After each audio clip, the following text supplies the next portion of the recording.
Get ready. Start. Mr. Deputy Chairman, I have no hesitation in lending my full support to the resolution which has been moved in the House. This resolution is very timely and the government will be well advised to take into consideration the various factors which the mover has already enumerated in support of his resolution. Sir, as this House knows very well, the government always has thought it necessary to come out with a statement of policy regarding the control and planning of economy at the beginning of every plan.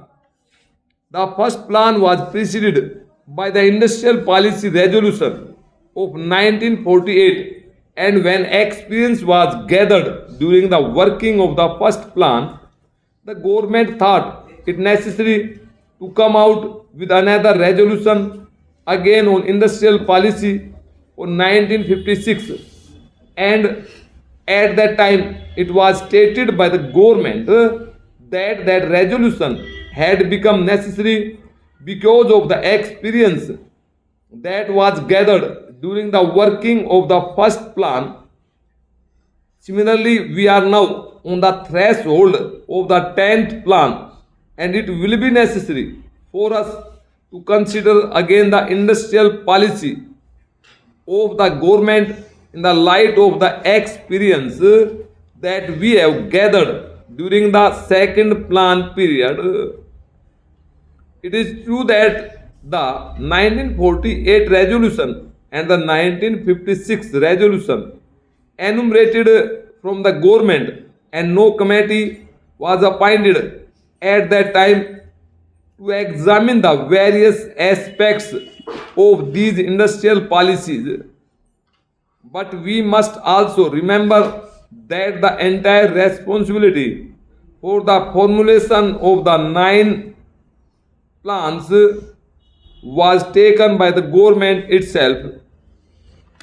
When we are on the threshold of the 10th plan, responsible government spokesmen and even the president have expressed the desire that all the various elements of the nation should combine together at the very outset to apply their minds to the formulation of the 10th plan, and that cooperation from all sections is welcome by the government.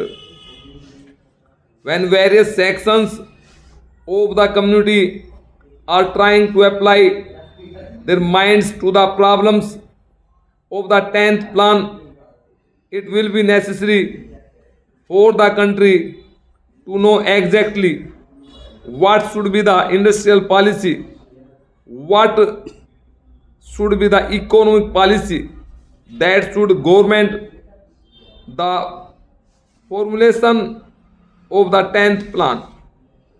It is because of this that this particular problem should not be left to be tackled by the government alone. Para, it may be argued that the 1956 resolution is fairly clear and nothing has happened during the 10th plan period so far which requires any re-examination of this problem. I respectfully beg to differ from that position. Enough had happened during the second plan, and even so far which might make it necessary that we should re-examine the 1956 resolution. The Reserve Bank year after year has drawn attention to the fact that the savings of the community are not keeping pace with the requirements of the economy. We have been told even by government spokesmen that one of the problems which creates great anxiety in the mind of the planning commission is the fact of the non availability of savings. Savings today are in the hands of the banking system, and we have only the Reserve Bank and the State Bank which are nationalized.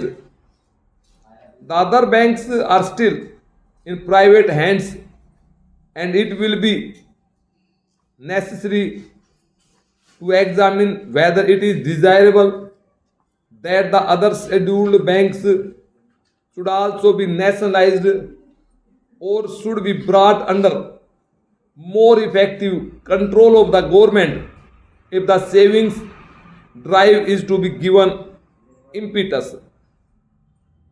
The mover of the resolution has very wisely kept the thing quite open for the committee to discuss all the issues. It need not be taken for granted that merely because a committee is appointed, that committee would be biased in favor of nationalization only. It will be necessary for it to examine all the pros and cons and to see whether the time has come for nationalizing the entire credit system. This house and the other house have already discussed the LIC investment policy, but the comments in both the houses as well as in the public comments in both the houses as well as in the public make it quite clear that that investment policy also is still not quite clear. Will this investment policy lead to nationalization by the back door? Will that policy ultimately lead to the control of the various industries by the government? Will it lead to a greater participation in the profits that the economy as a whole has created? These are the problems which